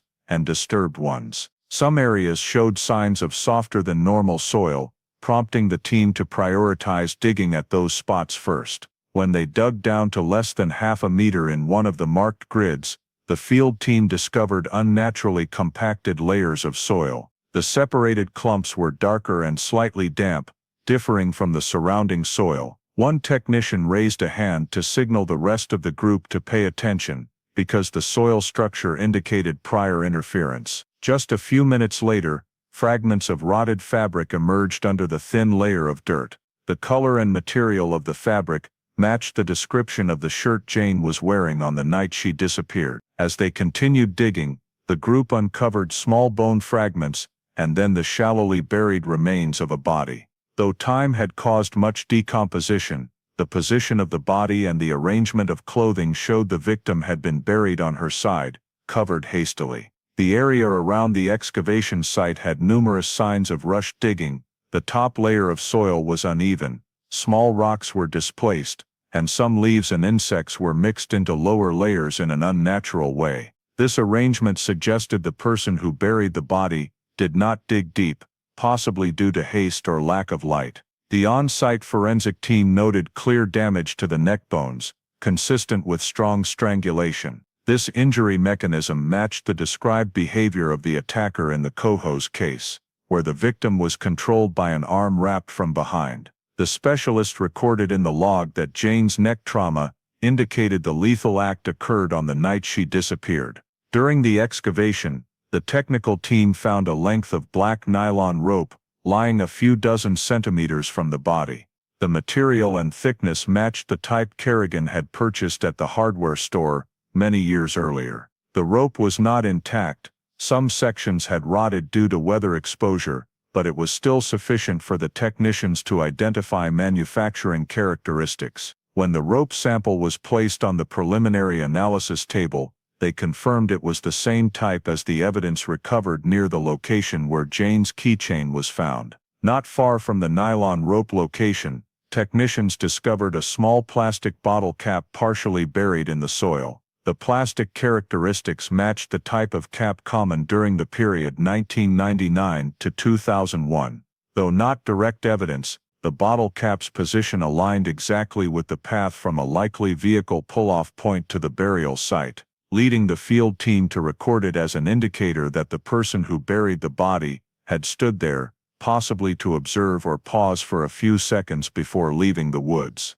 Another factor that made the area significant was information from a very old 911 call. When reviewing archived audio data from the year 2000, investigators found a report of a sound like dragging something heavy coming from the same wooded area a few hours after the family reported her missing. The caller could not pinpoint the source of the sound because the night was dark and the woods were filled with strong wind noise. Nevertheless, the geographic location in the report coincided exactly with the spot where Jane's body was unearthed. This was noted in the field report as reinforcing evidence that suspicious activity had occurred in the area right within the time frame tied to her disappearance. When Jane's body was lifted from the ground, technicians used angled lighting to scan every remaining piece of clothing. A small fabric fiber was found clinging to the inside of her shirt, matching the type of fiber collected in the coho's case. This discovery appeared as a link between the new crime scene and the coho's assault, since the fibers in both incidents did not belong to the victim's clothing. This coincidence was marked with a red code in the file to highlight its importance. The exhumation of Jane's body not only confirmed the location where she was buried, but also provided critical evidence to tie together all the data accumulated over many years. The forensic conclusion was clearly recorded in the scene log. Death by strangulation. The time leading to death aligned with the night she disappeared. These findings reinforced the previously constructed movement model, matching the likely route Kerrigan could have used. The investigators collected all evidence at the scene, sealed it according to protocol, and transferred it to the analysis lab. The task force noted that the excavation location, recovered evidence, and forensic results created a complete chain of data sufficient to issue an arrest warrant for Kerrigan. No further speculation was needed. What was uncovered in the coho's woods showed the presence of behavior directly related to the disappearance and death of Jane Merritt. When the evidence at the coho's wooded area was analyzed and Kerrigan's file was expanded, the cold case unit began reviewing Kerrigan's social life during the time Jane was still alive. A series of old statements that had once been considered faint leads were brought back to the table and re-examined. Among them were reports from several SUNY Albany students who had seen Kerrigan appear multiple times around the library grounds. This timing overlapped with the period when Jane frequently came there for evening study sessions. One witness stated that she had seen Kerrigan approach Jane near the east entrance of the library. The witness described the conversation as very brief. Jane stood straight, maintaining clear distance, while Kerrigan leaned toward her as if wanting to say something more. When Jane stepped back and turned away, several nearby students saw Kerrigan's face tense up. No one viewed it as a serious matter at the time, but when placed in the context of the reconstructed file, this detail became significant. Another report from a former student said Kerrigan had once tried to approach Jane in the photocopy machine area. According to the description, Kerrigan stood too close, forcing Jane to ask a male friend standing nearby to help her avoid being bothered. The act of backing away in front of others may have made Kerrigan feel belittled. There was no evidence of any personal or romantic relationship between the two. What was recorded only showed Kerrigan approaching and Jane clearly rejecting him each time. When these statements were placed into behavioral analysis, the specialist noted the emergence of a resentment pattern. Kerrigan showed no signs of romantic obsession or pursuit with the hope of reciprocation. Instead, his behavior reflected a sense of being insulted and diminished when Jane detached herself decisively from his approaches. The instances of Jane rejecting him in front of others may have caused Kerrigan to feel he had lost face. This became the motivation for him to follow her over many days.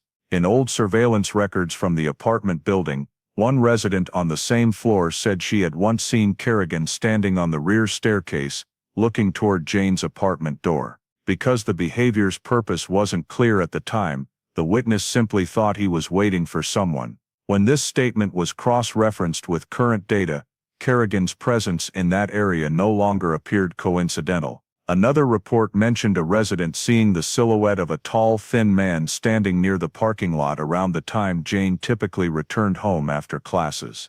The descriptions all matched Kerrigan's build. When these statements were overlaid with the timeline map, the investigators saw that Kerrigan had been present multiple times around Jane's building before her disappearance. This fit prepared stalking behavior. Some analysis noted that Kerrigan tended to observe from a distance, not standing too close, not drawing attention, but still maintaining enough visibility to track Jane's routine. This characteristic closely matched the behavior described in the Schenectady case, where the woman was followed in silence. The elements in the file showed no financial motive or monetary control over Jane. Jane was not involved in disputes, had no debts, and there was no evidence she was connected to any financial issues. Kerrigan also had no history of dating or emotional attachment to Jane. This shifted the motive search elsewhere, feelings of humiliation and the eruption of violence when that feeling built up. The investigation team's psychological analysis profile recorded that Kerrigan may have carried traits of reacting strongly to wounded pride, leading to physically controlling behavior as seen in the way he attacked the coho's victim. A key point in the motive file was Kerrigan's departure from Albany right after Jane's disappearance. Although there was no evidence he knew he had left traces, the quick move could reflect fear of being identified, or simply a desire to avoid people who had witnessed his attempts to approach Jane at SUNY. To clarify further, investigators checked old rental records and confirmed that Kerrigan submitted his notice to vacate only a few days after search operations began. In notes from that period, one resident said Kerrigan didn't say goodbye to anyone. He simply moved out quietly one morning. When this fact was combined with his frequent appearances near Jane's building, and his multiple attempts to approach her, the motive profile became clearer. A man who felt insulted, harbored simmering resentment, stalked his target, and chose a moment when she was isolated. Descriptions from the coho's case provided one more important detail: the controlling behavior of choking from behind. This was not possessive or sexual behavior, but an act demonstrating domination and the complete neutralization of the victim's ability to resist. When placed alongside the documented resentment model, the investigation team concluded that Kerrigan acted from suppressed anger, with no goal other than punishing someone he believed had humiliated him. When all the statements, data, and behavioral models were pieced together, the motive file showed consistency. Kerrigan approached Jane, was publicly rejected, began stalking her, chose a time when Jane was alone, and carried out an impulsive violent act. There were no signs of financial motive or prolonged romantic obsession. The motive of resentment and wounded pride reaction fit the chain of behavior spanning many years and provided sufficient basis to include in a prosecution file. When the motive profile and the pieces of evidence were linked into a unified chain of data, the arrest warrant for Daniel Kerrigan was signed. To avoid the risk of him fleeing or destroying evidence in the house, Albany PD coordinated with the SWAT team to carry out the arrest in the early morning. The tactical team moved silently down the quiet street toward the house where Kerrigan was living. The front door was covered, with 2 SWAT members taking up protective positions, while the rest of the group approached the back door to block all possible escape routes. When the team leader gave the signal, loud knocking rang out along with the announcement of the force's identity. There was no response.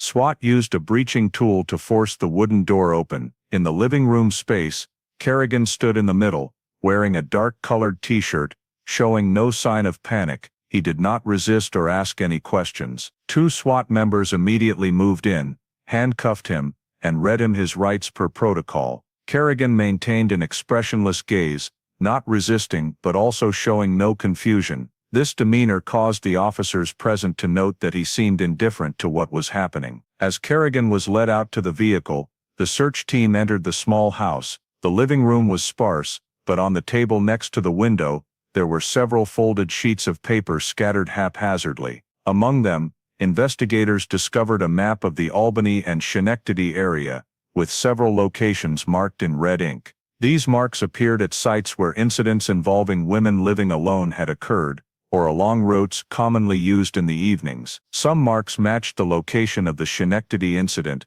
while others were near where Jane's body was found.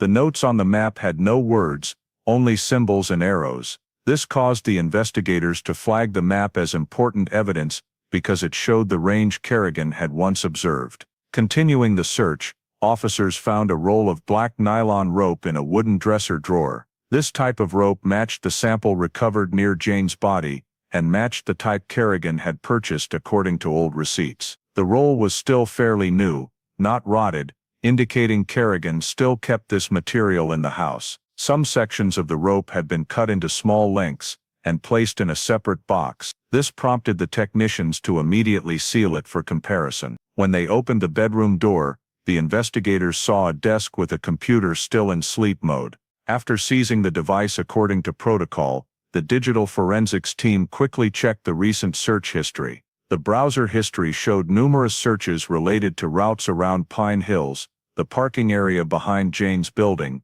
and narrow paths connecting Albany and Cohoes. Some searches had recent dates, proving Kerrigan was still monitoring areas once linked to the victim, even after so much time had passed. In the closet, they found several dark-colored clothing items matching the description given by the Schenectady witness. Though these items were not sufficient on their own to charge him, their presence alongside the map and the roll of nylon rope showed a notable consistency with the behavioral profile. One officer checked each pocket and found a small scrap of paper with fragmented handwritten words, not long notes but just short phrases like 9 p.m., back road, dim light. The paper was collected and sent for analysis because it could relate to how Kerrigan selected routes or observation points. After collecting the main pieces of evidence, the search team continued measuring and photographing areas throughout the house. There were no signs of mess, no evidence of violence inside the home,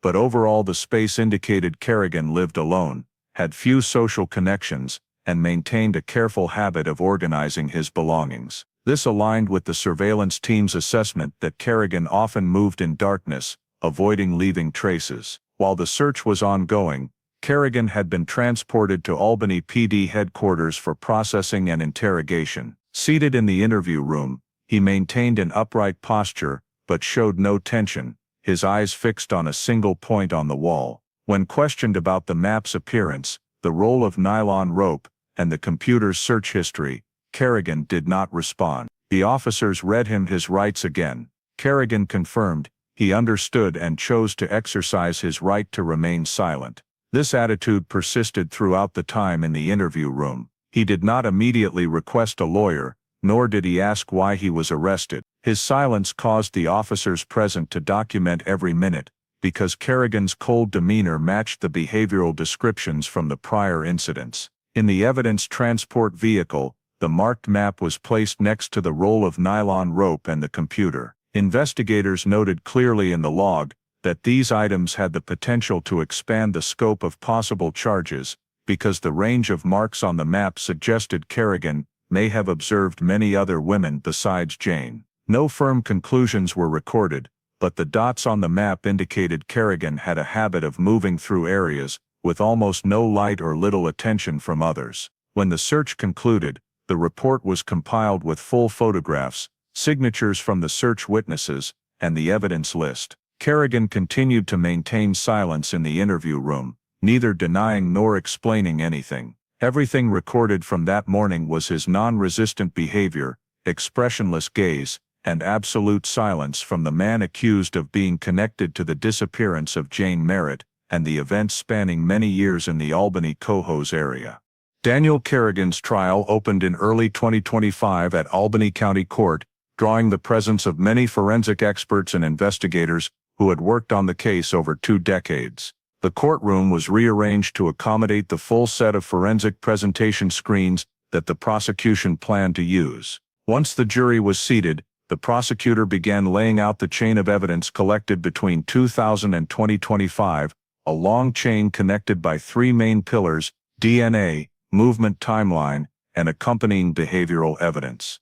The prosecutor displayed the first images from the Pine Hills crime scene, Jane's apartment with no forced entry, items left unfinished, and the door left slightly ajar. Next, the map of Jane's possible route was projected, highlighting the locations that matched the path reconstructed by the behavioral model. The jury was shown the spot where the keychain was found, the location where a witness had seen the shadow of a tall, thin man, and the intersection points between Jane's route and Kerrigan's route. Each image was linked by clear narration, showing that the sequence of events was not disjointed, but unified according to investigative logic. When it came to the DNA section, the prosecutor presented a comparison chart of 3 samples: the sample from under the fingernails of the Cohoes victim, the sample obtained from Jane's belongings, and the sample collected from the water bottle Kerrigan had discarded. On the screen, the analysis chart appeared with 3 genetic bands highlighted in the same color.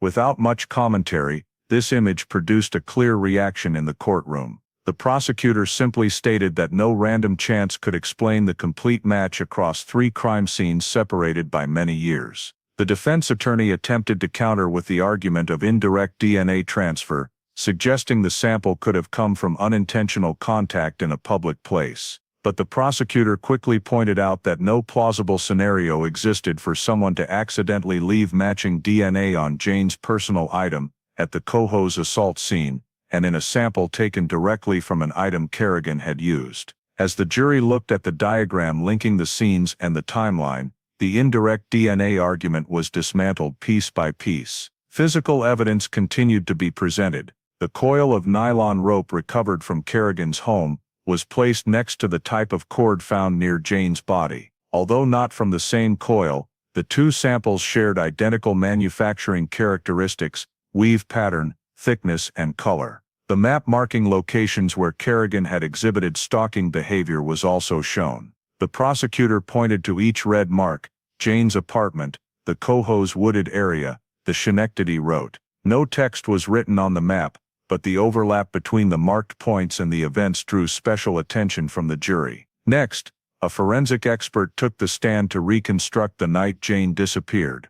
Data was compiled from witness statements, soil analysis, the locations where items were found, and the lighting model of the Pine Hills area. In the simulation, the figure representing Jane left the apartment, moved through the hallway, appeared in the parking lot, and vanished in the area identified as the likely point of restraint. Running parallel to this simulation was footage showing Kerrigan leaving his residence along the route that his movement records indicated best matched the time frame. When the simulation reached the Coho's wooded area, the forensic expert presented images of the disturbed soil structure, the direction of force that caused the neck injuries, and the way the body had been shallowly buried. These images, accompanied by detailed narration, left the courtroom in complete silence. The jury was asked to carefully observe the connections, the type of cord, the fibers, the body location, the matching DNA samples, and the logical movement path of Kerrigan.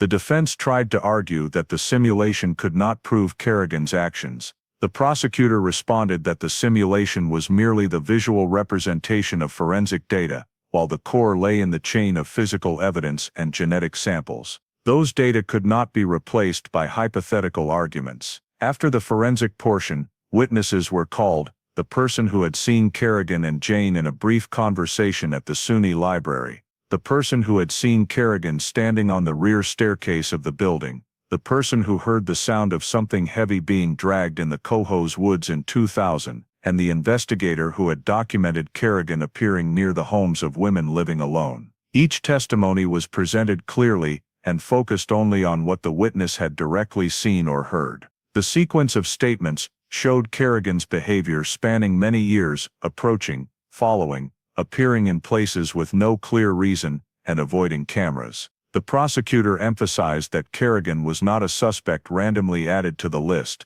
He appeared at every intersection point in the chain of dangerous behavior. The defense attorney tried to ask questions to highlight uncertainty in witness descriptions. However, the prosecutor only needed to remind the court that DNA matching across 3 independent scenes had already provided a solid foundation that did not rely on human memory. The trial lasted many days with the appearance of more than 10 forensic experts, investigators, and witnesses. Charts, crime scene images, evidence analyses, and behavioral descriptions were all laid out like a coherent chain. The jury was told that no single detail stood alone. All of them combined into a unified picture of Kerrigan's actions over many years. When closing arguments concluded, the jury retired to deliberate. The courtroom fell silent as they returned. The foreperson stood, tightly holding a folded sheet of paper. He read aloud before the court, "Guilty on all counts." When the verdict "guilty on all counts" rang out in the courtroom, the judge asked everyone to remain seated to prepare for the sentencing phase. Kerrigan was brought back to the position in front of the podium. His gaze did not change. It remained empty, just as it had been throughout the entire trial. The judge opened the thick sentencing document, which fully detailed the charges: murder in the second degree, unlawful restraint, tampering with evidence, and conduct related to the prolonged chain of crimes. The judge read each section of the findings slowly. He emphasized that the behavior leading to Jane Merritt's death did not occur in a single impulsive moment, but was the result of a series of approaches, stalking, and timing choices, targeting the victim. The chain of behavior stretched over many years, along with the attitude of evasion and camera avoidance, was viewed by the judge as evidence of calculation, persistence, and intent. He pointed to the combined forensic report from 3 separate crime scenes, regarding it as an undeniable foundation in establishing criminal responsibility. When addressing the brutality of the case, the judge referred to the way Jane was strangled and buried shallowly in the Cohoes Woods, remaining undiscovered for many years. He noted that Jane's body lying in the ground for 2 full decades was testimony to the particular coldness of this conduct. The consequences did not stop at taking one life. They also created an immeasurable burden for the victim's family, the Albany community, and the investigators who pursued the case for 25 years. When the judge reached the sentencing portion, the entire courtroom fell into absolute silence. He declared that under New York State sentencing guidelines, given the degree of brutality in the conduct and the chain of evidence showing ongoing dangerousness, the charge of murder in the 2nd degree in this case warranted life without parole. There would be no opportunity for parole. The sentence was clearly stated as not aimed merely at punishment, but at ensuring the offender would never again have the chance to endanger anyone else in the community. The prosecutor was allowed to make a brief statement after sentencing. He stood, his voice steady but clear, stressing that the request for the maximum sentence did not stem from a desire for revenge, but from an objective assessment of the behavior. Kerrigan had appeared near many women without any apparent reason, had stalked in the shadows, had avoided cameras, and had left DNA traces at 3 different locations. Those factors, according to the prosecution, not only reflected dangerousness, but also showed that Kerrigan lacked the capacity to stop his behavior if he remained free. The defense attorney did not object to the sentencing portion, but noted that the client had exercised his right to remain silent and had offered no mitigation or plea for leniency. Kerrigan listened to the entire sentence without any reaction, without looking toward the jury box, and without glancing at the observers in the courtroom. His prolonged silence was recorded in the transcript as part of his demeanor during the proceedings. Immediately after the sentence was pronounced, officers escorted Kerrigan out of the courtroom. He was placed in a Department of Corrections vehicle for transport to Clinton Correctional Facility, one of New York State's highest security institutions. The transfer process was completed the same day. His custody record noted that Kerrigan was classified into the section for inmates serving life without parole. In the Albany County Court office, the court clerk officially closed the Jane Merritt case file. On the cover of the file appeared the line "Case closed, 25 years." There was no special ceremony or major announcement. It was simply a thick file, layered with seals, placed into storage with its full identifier code. Nevertheless, closing the file carried heavy meaning for those who had pursued the case for so long, as it marked the end of a journey that at many points had seemed impossible to solve. Kerrigan's sentence was soon discussed in legal circles because of the way the court accepted the chain of DNA from multiple separate crime scenes as a pillar establishing the perpetrator's identity. The fact that DNA did not appear directly at the primary scene, but surfaced at related scenes was used as mutually reinforcing evidence, creating an important precedent in handling cold cases.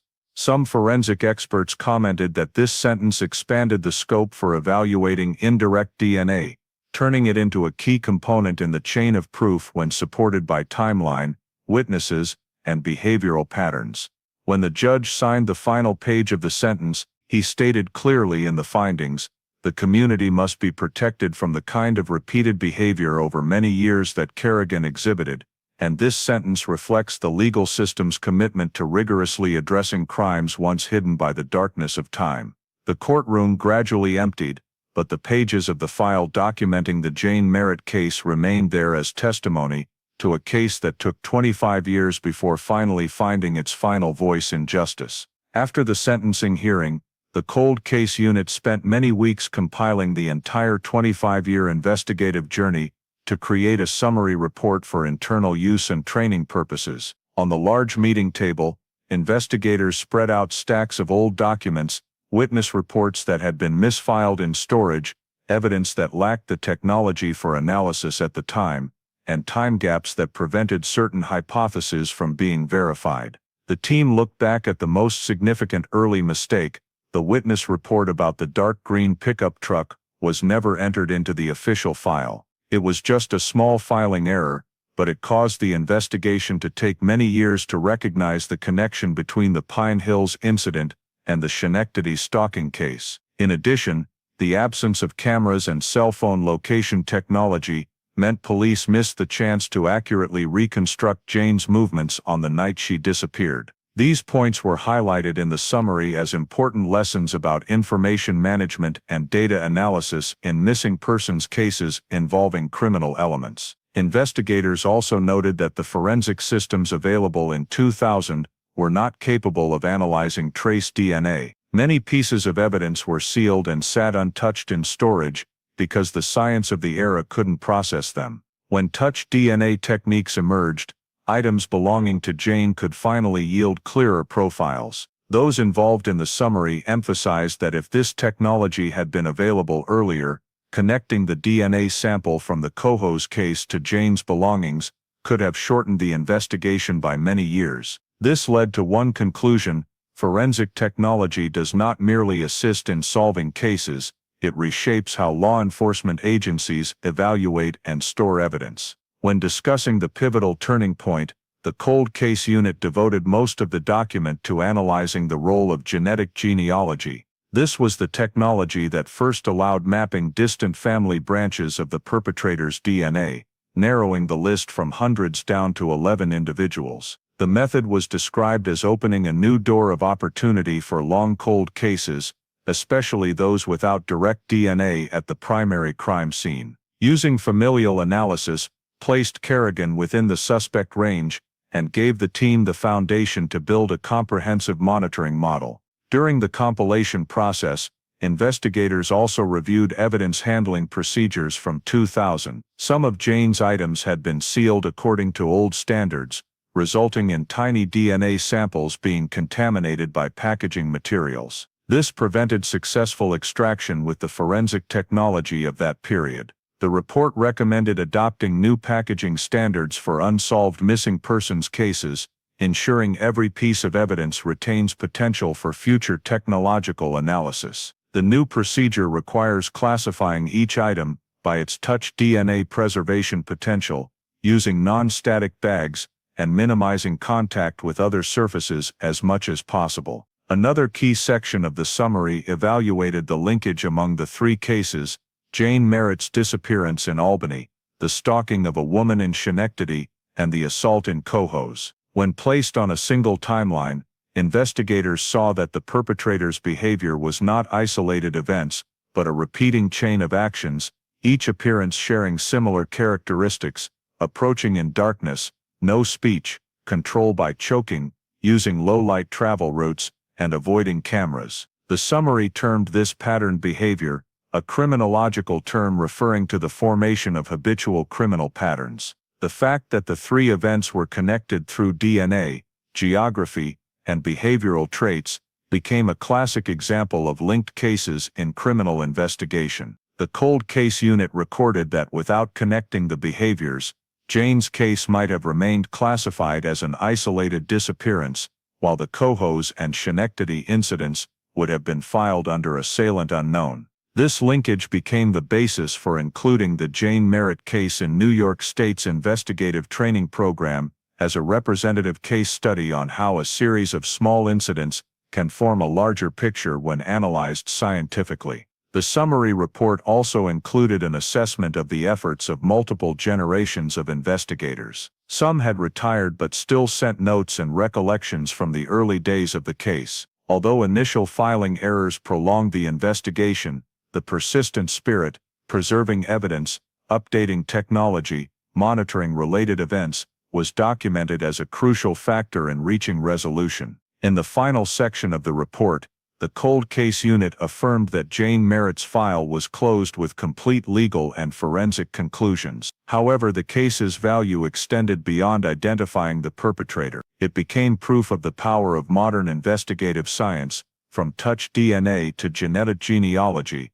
from behavioral modeling to criminological geographic analysis. New York State's investigative system incorporated the Jane Merritt case into its training program as standard material, illustrating how a small error can delay justice for many years, yet also as an example of how the right technology and methods can reopen a path forward. The file is closed, but the lessons remain, as part of the legacy of a 25-year investigation resolved through the combination of science, persistence, and rigorous analysis. In the story of the Jane Merritt case, what makes America today pause to reflect is not only a crime that spanned 25 years, but also the details that reveal very real vulnerabilities in everyday life. The vulnerability of women living alone, the importance of neighbors and community in noticing unusual signs, and the irreplaceable role of modern forensic technology. The witness report about the dark green pickup truck being misfiled in storage,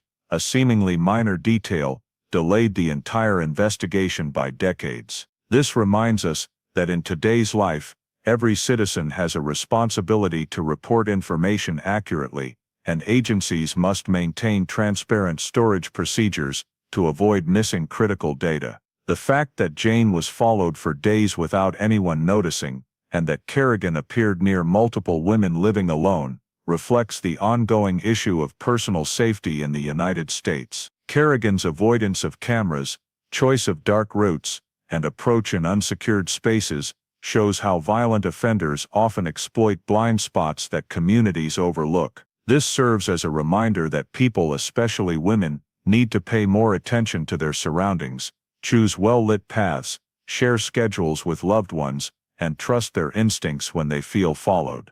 The Coho's case and the victim's survival also demonstrate that self-defense, calling for help, and collecting even tiny descriptions can become the key to solving a case. And finally, the combination of touch DNA, genetic genealogy, and behavioral modeling proves that technology is not just a scientific tool, but a means to bring justice back after years of deadlock. In American society today, where crime grows increasingly sophisticated, Jane's story reminds us that justice requires the cooperation of the entire community, from those who report information, to persistent investigators, to scientists developing forensic technology, all working together to protect the most vulnerable. If you feel that the story of the 25-year journey to find justice for Jane Merritt carries value and meaning, please hit subscribe to the channel so we can continue exploring cases solved through persistence and science together. Thank you for watching,